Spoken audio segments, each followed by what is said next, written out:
માન્ય શ્રી અરવિંદભાઈ પટેલ. માન્ય અધ્યક્ષશ્રી, વ્યક્તિગત ધોરણે જે આવાસ યોજના અંતર્ગત જે આવાસોની અરજીઓ આવે એના કરતાં પણ વધારે અરજીઓ આવે છે, તો જે વધારે અરજીઓ આવે એને કઈ રીતે પ્રાથમિકતા આપવામાં આવે એ મારે મંત્રી પાસે જાણવું છે. માન્ય અધ્યક્ષશ્રી, આદિજાતિ કુટુંબો દૂર દૂર વિસ્તારમાં રહેતા હોય છે. આવાસની બહુ જરૂરિયાત હોય છે.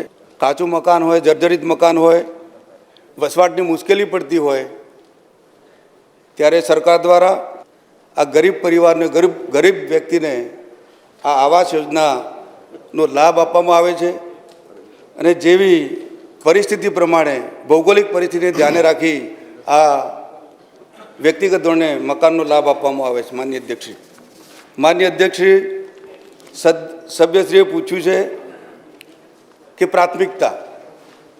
માન્ય અધ્યક્ષશ્રી, પ્રથમ પ્રાથમિકતા અનુસૂચિત જનજાતિના ગંગા સ્વરૂપા મહિલા, ત્યક્તા છૂટાછેડા લયેલી મહિલા, આદિમ જૂથના વ્યક્તિઓ, દિવ્યાંગ વ્યક્તિઓ, કુદરતી અને માનવ સર્જિત આપત્તિમાં પૂર્ણ રૂપે નષ્ટ થયેલ મકાન માટેની પ્રથમ પ્રાયોરિટી આપવામાં આવે છે.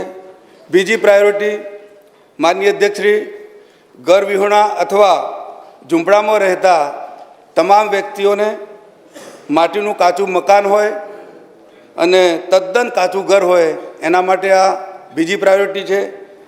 અને અરજીઓ વધુ હોય તો એને ડ્રો સિસ્ટમથી, અને અરજીઓ બાકી હોય તો આગળ કેરી ફોરવર્ડ કરવામાં આવે છે. માનનીય અધ્યક્ષશ્રી.